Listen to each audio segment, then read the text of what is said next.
Snuggles and fuzzies, bloated purple flesh piles, and welcome to the Maggot Has Something Better to Do But Is Doing This Anyway show. If you're wondering if we've already executed our special guest, you'd be right, so we're going to go straight to the mailbag.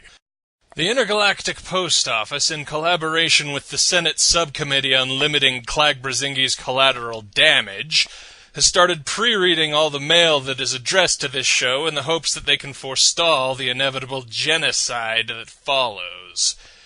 As a result, we have received roughly 2 letters in the last year or so.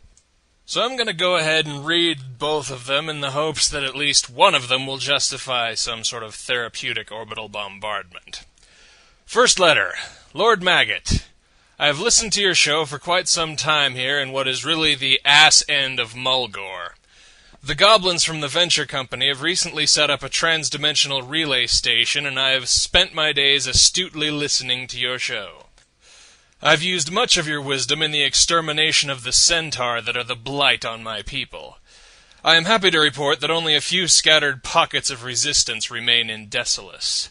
As for their final extermination, we are undecided as to whether we want to kill them outright by maggoting them, or whether we want to give their location to Pope Kaz the 918th. I figure that the sick fucker would be a rather perverse way of dealing with the last of them. I do, however, have a rather important question. Many people here are interested in the possible worship of Gazpork, but do not know how to go about converting correctly. Considering that this is the galactic god of breakage, we would rather not piss him off the first time out. Most likely we wouldn't get a second chance. If possible, can you and Frugal detail how to properly convert to the worship of Gazpork, as well as detailing what each level of Chaos Stamp does and how to earn them? Sincerely, Gorehammer, Defender of Mulgore, Tauran Shaman, and Hopeful Priest of Gazpork. A worthy goal, Gorehammer, and one which you are quite brave to attempt.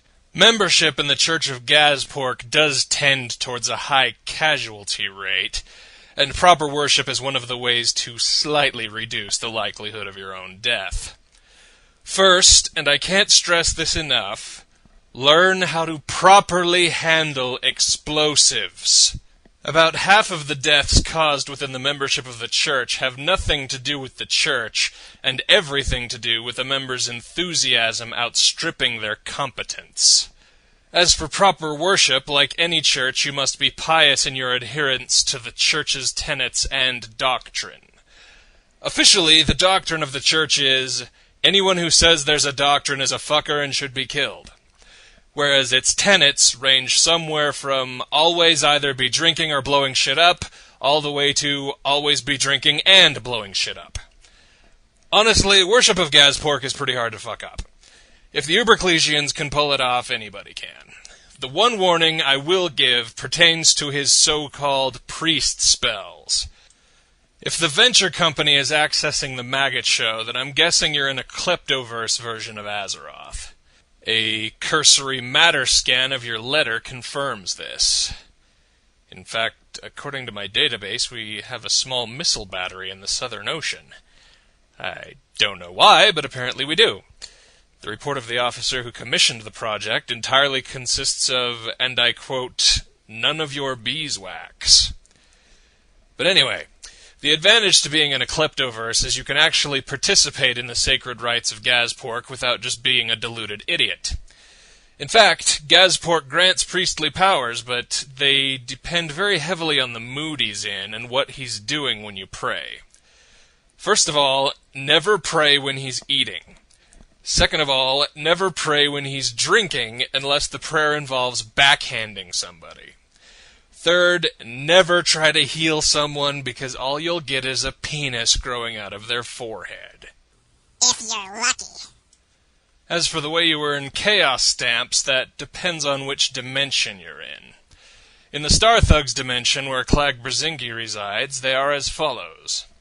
Number 1. Ask a High Priest of Gazpork for a Chaos Stamp. Depending on whether you're in public and wearing nothing but war paint, you might get one. Number 2. Stuff ice cream down your pants and burn down a Denny's.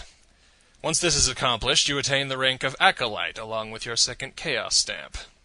Number 3. Either successfully forge a chaos stamp, or torture someone to death who has forged a chaos stamp.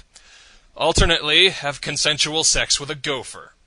And mind control is considered a form of consent. In fact, on certain planets, the inability to defend oneself is considered a form of consent.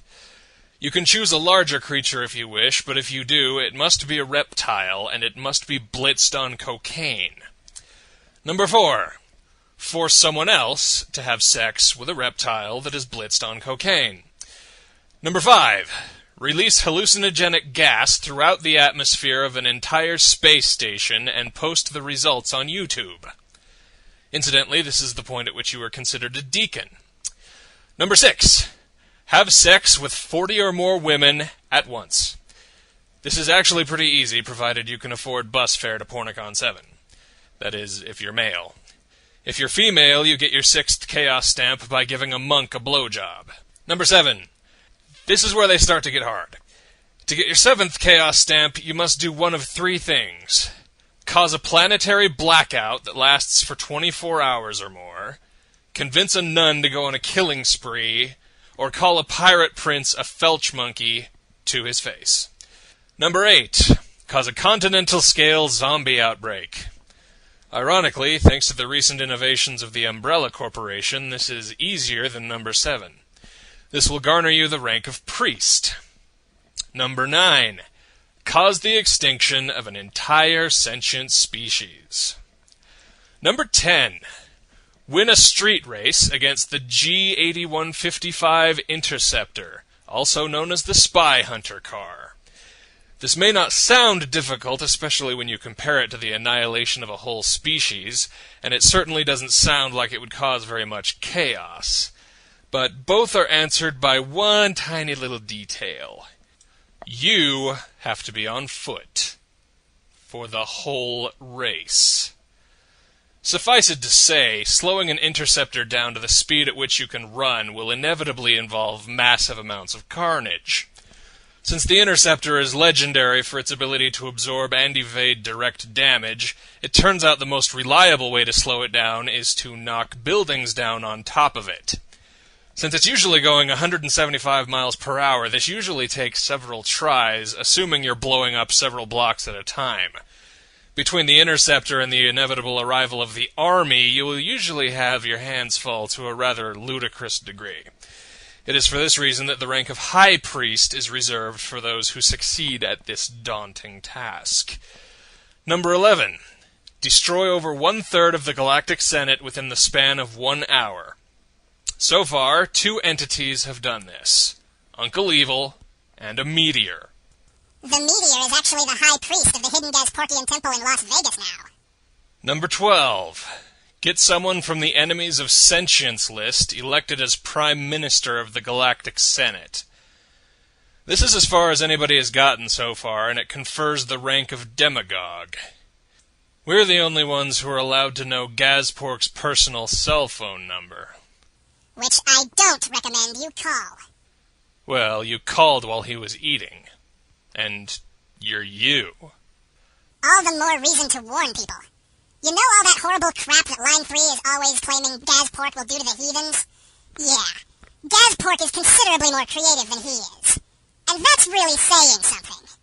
Most of it has been blocked out, but I think the last thing he did was he said he'd let me go if I could find a way to gargle cow cud without removing it from the cow. He was nice enough to suggest, and subsequently provide unsolicited aid in, inserting myself into the cow where said cud could be found in abundant supply. He was also nice enough to have chosen Gigamoo, the cow of eternal ruin, to whom I was comfortably bite-sized. Thanks to that one phone call, I can now say that I have been digested alive on 3 separate occasions.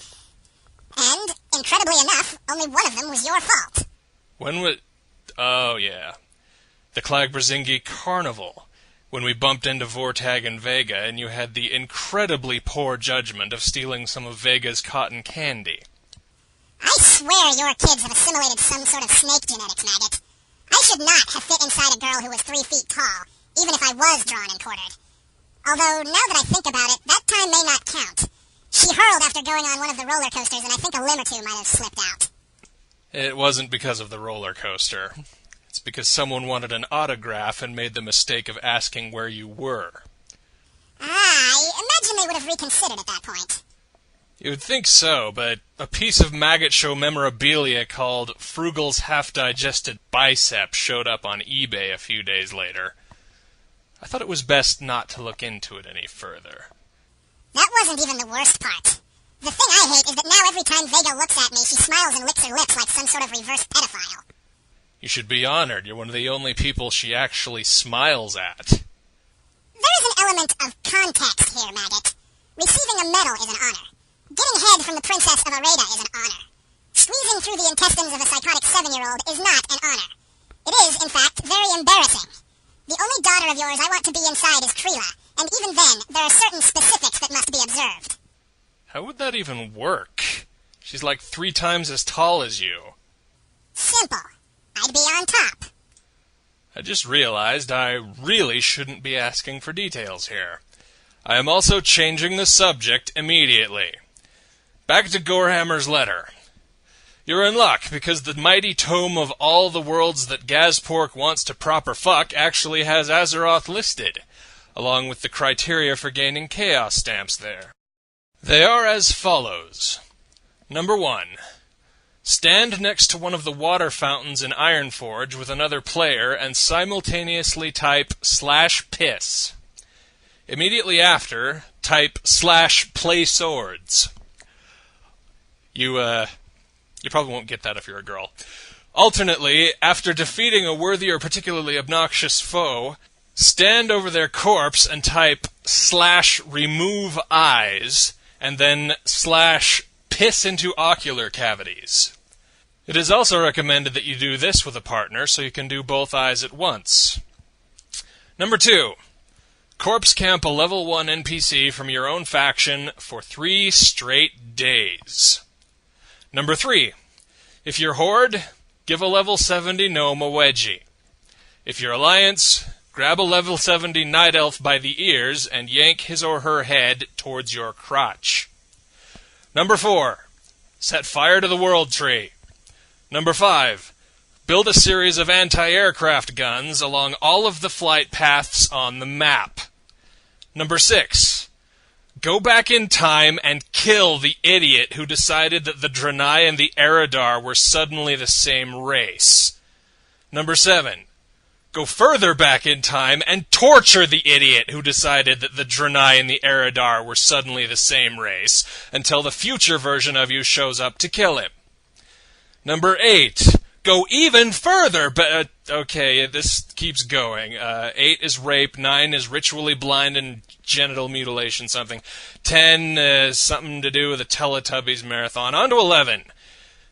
Wow, this one might be hard for you. It says, give Arthas a bar of soap and then force him to drop it.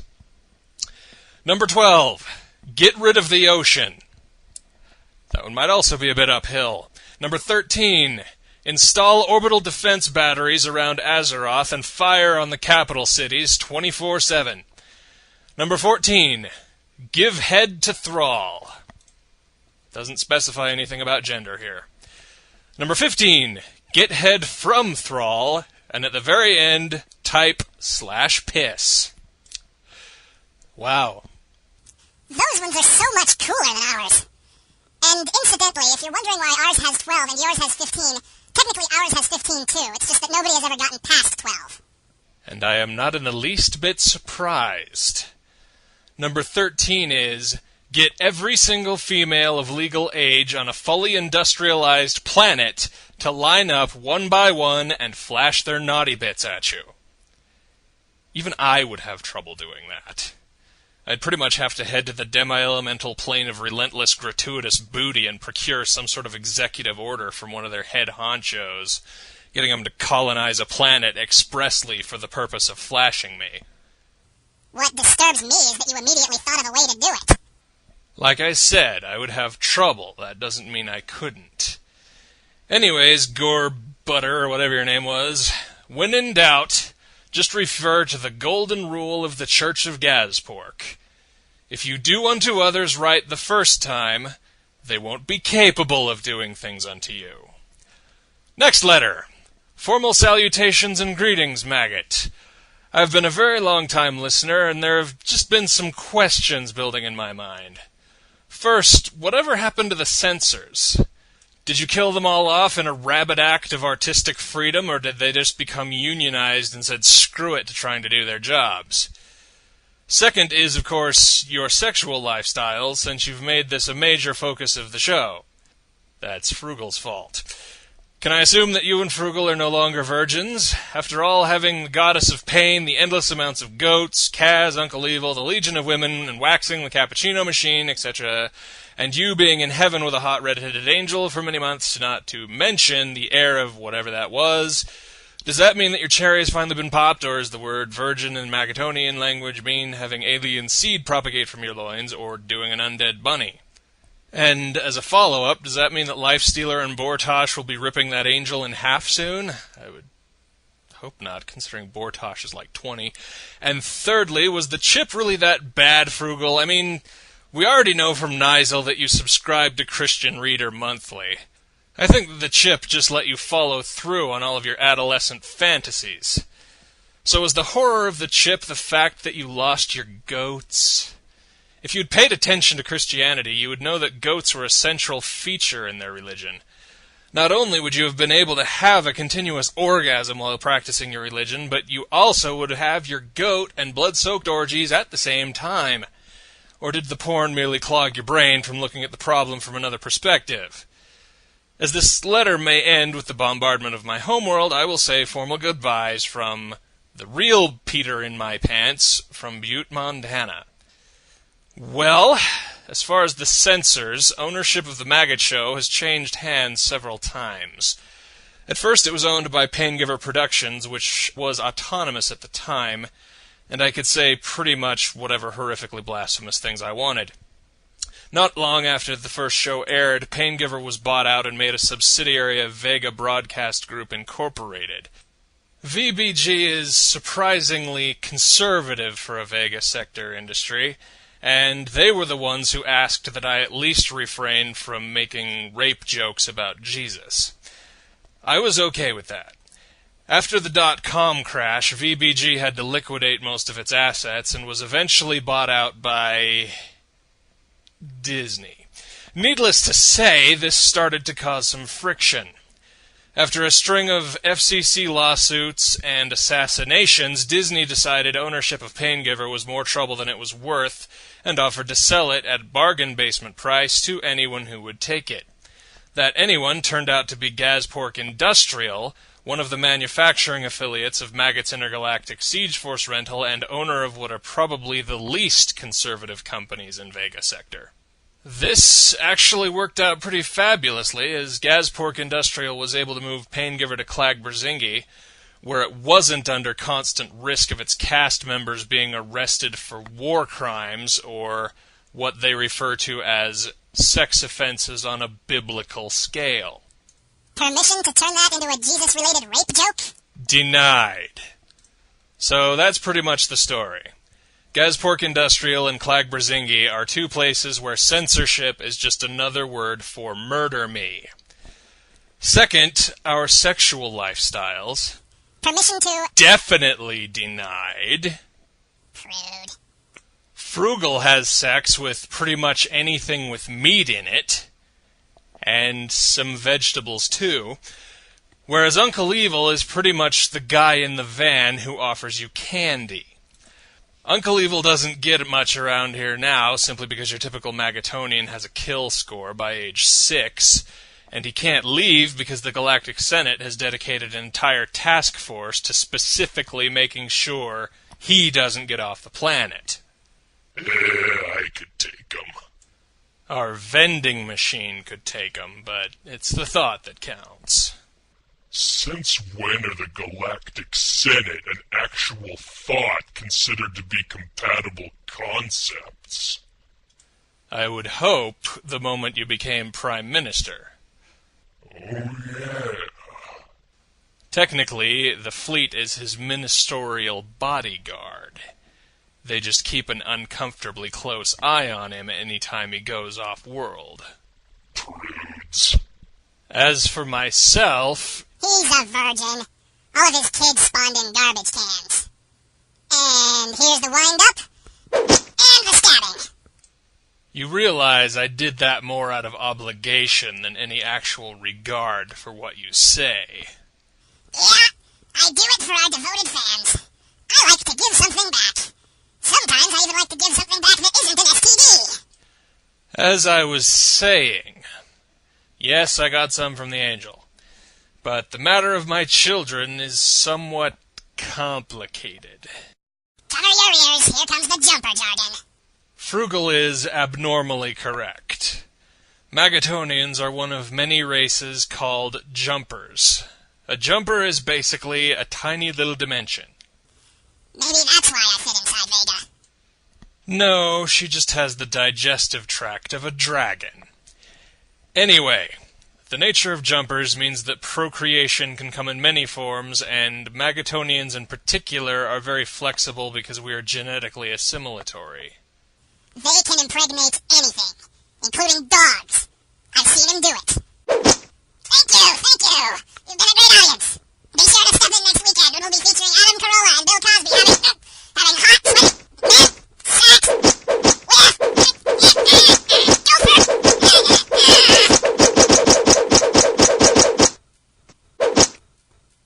Okay, I give. Thank you. As it comes to my children, they are a somewhat exotic situation. I had some misconceptions about their original origins, and, to be perfectly honest, I'm still not entirely sure what the deal is. What I do know is this. Their mother is an entity named Vega, who is, or at least at some point was, a Maggotonian. Jumpers get weird when they get old. Owing to the fact that they're little miniature universes, they sometimes stop being people and start being places. While Vegok has appeared in her Maggotonian form to our children, she has never shown her face to me, let alone had sex with me. But when you reach the point of dimensional evolution that she and I have, it isn't technically necessary. Apparently I've unwittingly wandered through her many times when she was taking the form of a location, and I didn't even know about it until recently. She basically just drops kids off at my doorstep, as it were.